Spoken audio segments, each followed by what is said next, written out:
What if the most powerful transformation of your life began with a single draw? If you are a woman in your 60s, 70s, or beyond, you've likely built a life full of memories, relationships, and responsibilities. You've loved, you've lost, you've held families together, supported others before yourself, and filled your home with decades of stories. But somewhere along the way, those stories turned into boxes, closets, drawers, rooms you no longer enter. You look around and wonder, how did it get like this? And more importantly, where do I even begin? You are not alone. Most women I work with are not disorganized. They are overwhelmed, and they are not holding on to clutter. They are holding on to meaning, to motherhood, to marriage, to moments they are afraid to lose. Today, I want to share something different. Not just another list of decluttering tips, not more advice about containers or color-coded labels. I want to share 4 powerful emotional tools that professional organizers rarely teach women like you. These tools are gentle, practical, and deeply personal. They are designed for the woman you are today and the one you are still becoming. Because letting go is not about forgetting the life you have lived. It is about making room for the life that is still ahead. So take a breath. You are not behind. You are exactly where you need to be. And this next chapter, it begins right here with you. 1. The Future Self Method. Let's begin with the first secret. I call it the Future Self Method, and it just might change the way you see everything in your home and in your life. You see, most professional organizers focus on sorting, labeling, and storing what you already have. But for many older women, that approach barely scratches the surface. Because your home is not just filled with objects, it is filled with decisions. Every item represents a choice you once made, a moment you once lived, or a part of yourself you are trying to hold on to. But here's the truth. The life you lived was beautiful. And now, you deserve to live beautifully again, not by holding on to everything from your past, but by choosing what truly belongs in your future. That's the heart of the Future Self Method. Here's how it works. First, take a moment to imagine the woman you are becoming. Not who you were 5 or 10 years ago, not who others needed you to be, but the woman you are now and who you hope to be in the years ahead. Ask yourself, what do I want the next chapter of my life to look like? Maybe you want to host small dinners with friends around a table you can actually see. Maybe you want to wake up in a room filled with peace, not piles. Maybe you want to try painting again, or quilting, or simply have a quiet space to read a book with a cup of tea. Whatever it is, write it down. Describe that vision. Let it come from your heart. This is your future self. She is wise. She is lighter.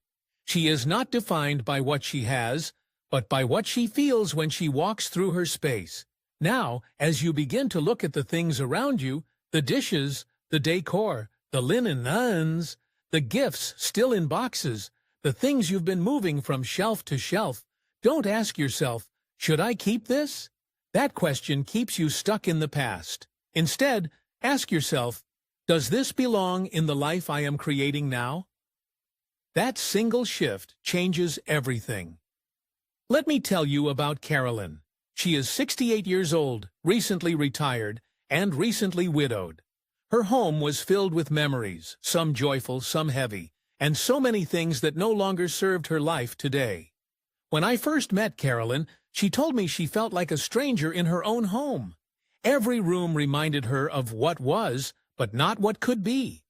When I asked her to write a vision for her future self, she surprised herself. She wrote, "I want to walk into my home and feel peace. I want to host my grandchildren. I want to sit near a window and start painting again." That was the first moment she smiled during our conversation. Over the next few weeks, Carolyn stopped asking, "Should I keep this?"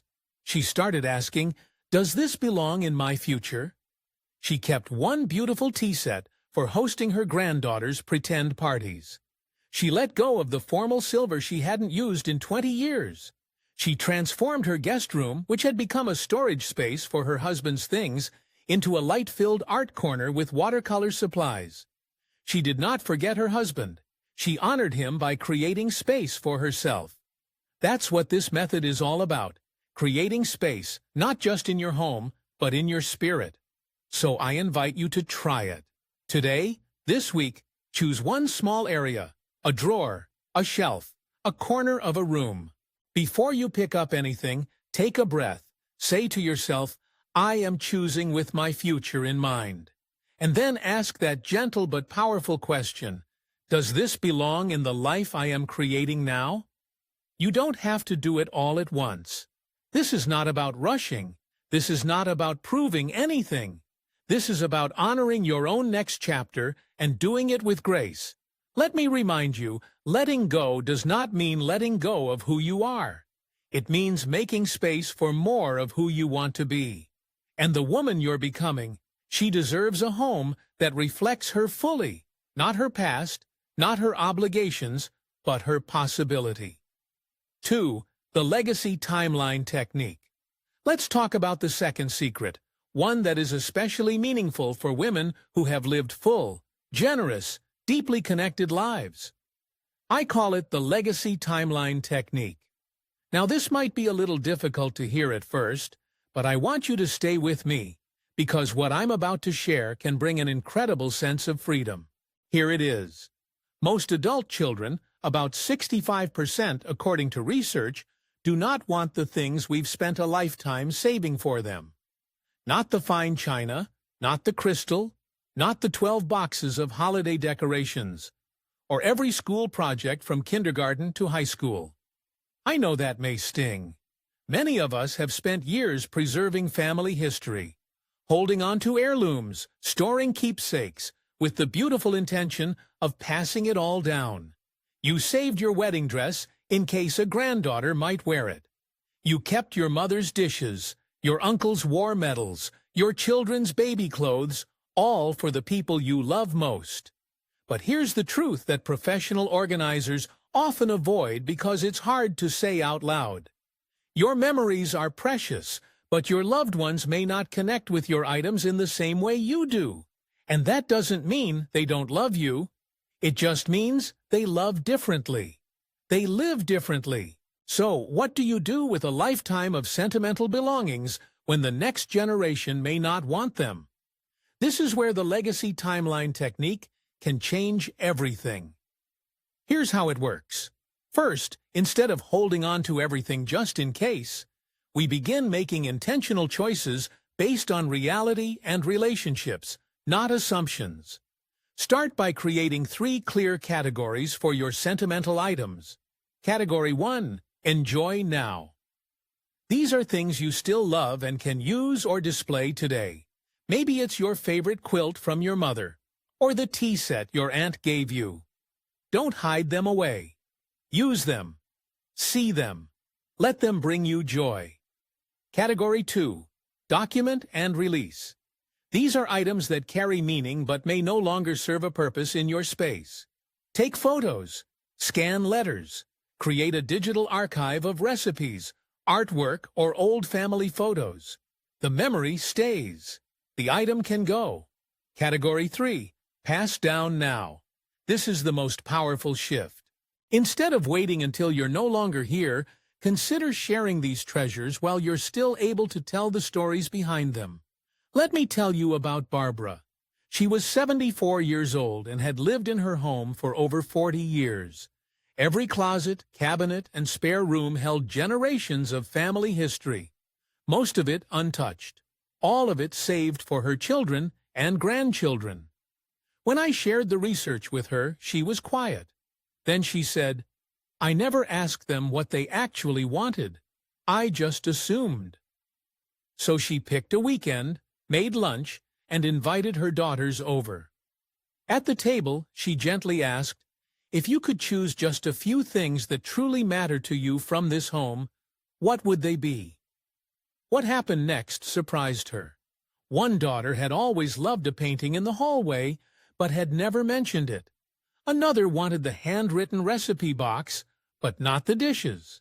Neither wanted the formal china, and both were honest about feeling overwhelmed at the thought of storing things they would never use. Barbara felt something release in her chest. She wasn't sad. She was relieved because now she knew the truth, and she could make choices with clarity, not guilt. Together, they sorted, laughed, and told stories. They created a small photo album of favorite items.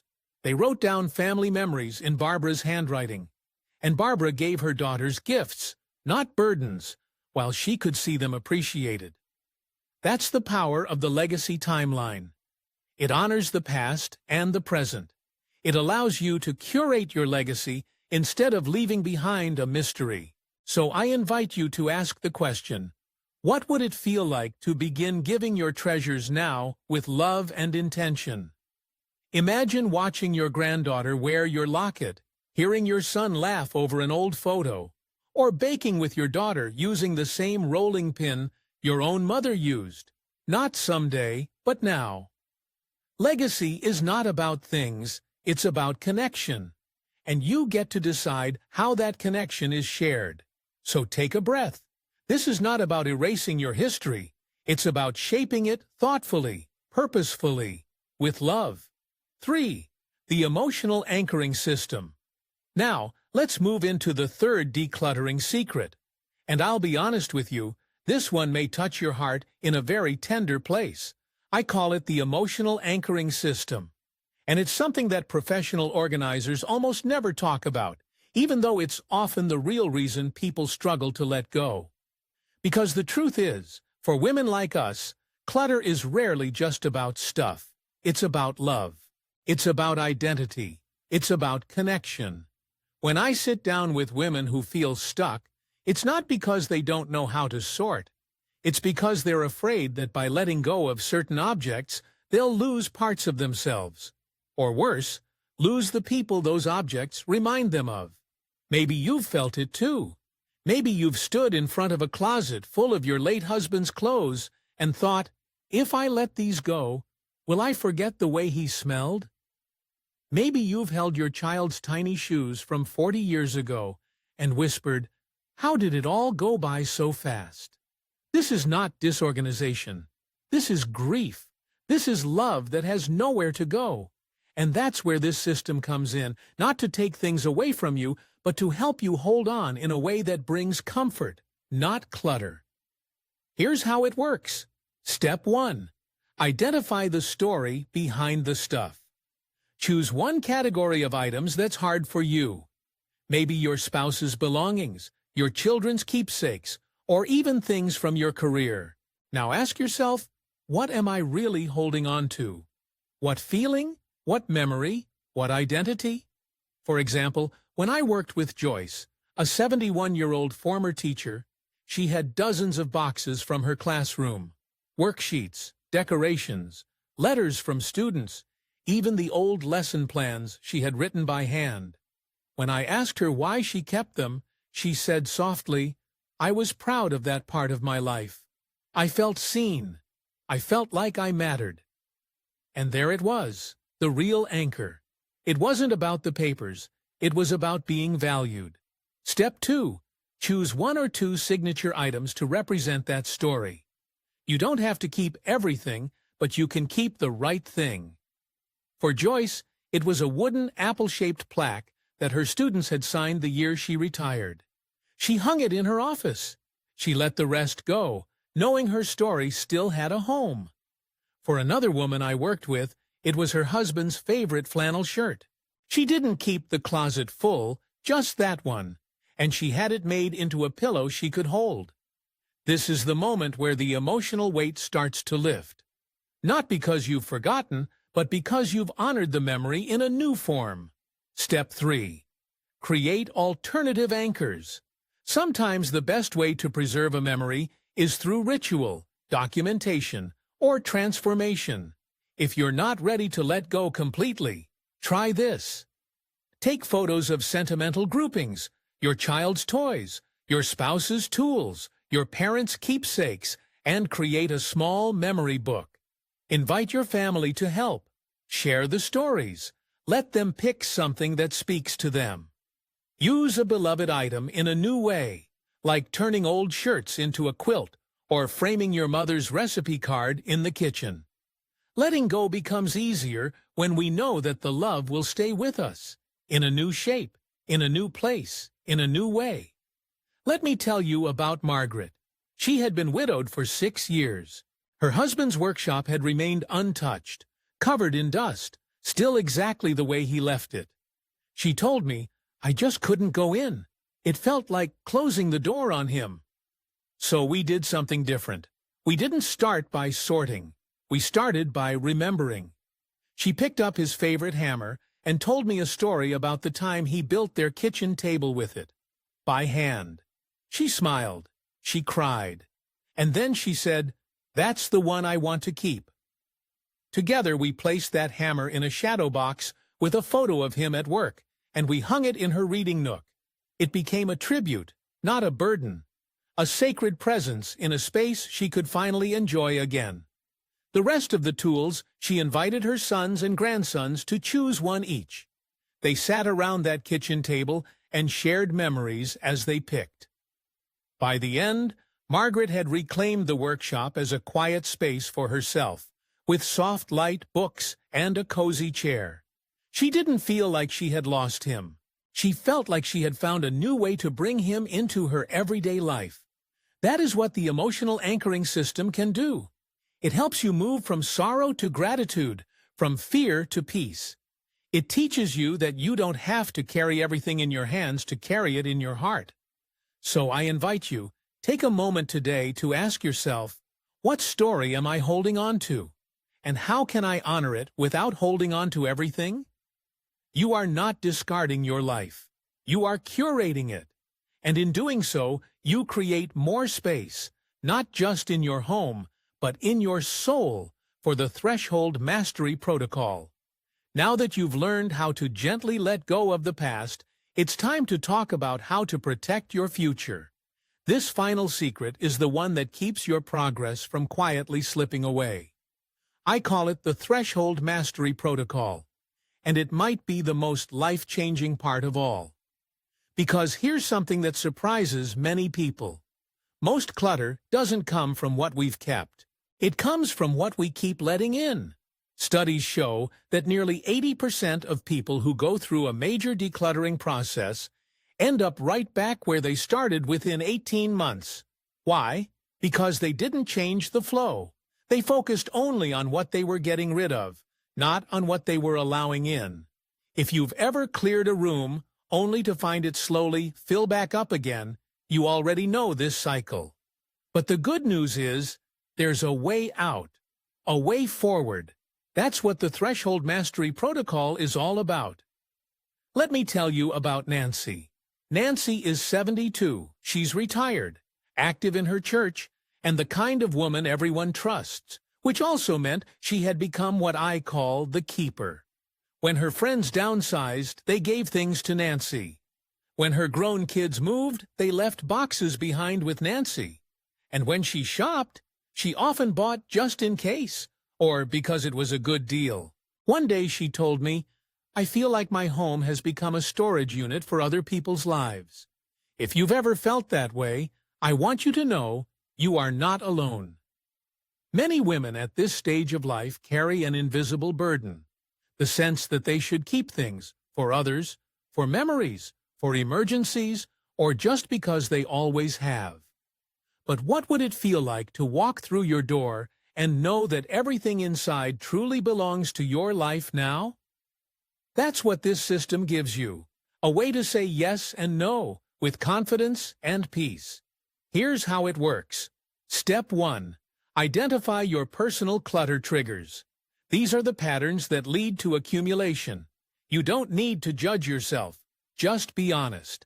There are a few common ones: emotional purchasing, buying things to soothe loneliness or fill time, aspirational accumulation, collecting items for a version of yourself you no longer live as, inherited responsibility, feeling obligated to hold on to items from others, abundance mindset, hangover, keeping extra because of earlier times when money or resources were tight.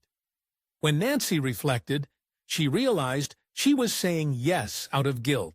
She didn't want to hurt anyone's feelings, and sometimes she just didn't want to seem ungrateful. But the cost of always saying yes was her peace. Step 2. Create your personal threshold questions. These are powerful filters you'll use anytime something new tries to enter your space. Forget the usual, "Do I need this?" That's not enough. Ask deeper questions like, am I saying yes out of obligation or desire? Does this item serve my actual life today? Not the life I used to live. If I say yes to storing this, what am I saying no to in terms of space, freedom, and peace? These questions gently shift the moment of decision from automatic to intentional. Step 3. Practice the 48-hour pause. This is the most practical and protective part of the protocol. From now on, when you consider bringing anything new into your home, whether it's a gift, a purchase, or a donation from someone else, give yourself at least 48 hours before accepting or placing it. Create a consideration shelf near your entryway, or even a simple box in a corner. Let new items rest there. Look at them with fresh eyes after a few days. Ask yourself again, does this truly belong in the life I want now? Nancy started doing this, and within weeks her patterns changed. She stopped shopping out of habit. She politely declined items she didn't need. She even donated things she had accepted before out of guilt. Now, knowing she was not rejecting people, just reclaiming her space, she said, I feel like I finally became the gatekeeper of my own home. And isn't that what we all deserve?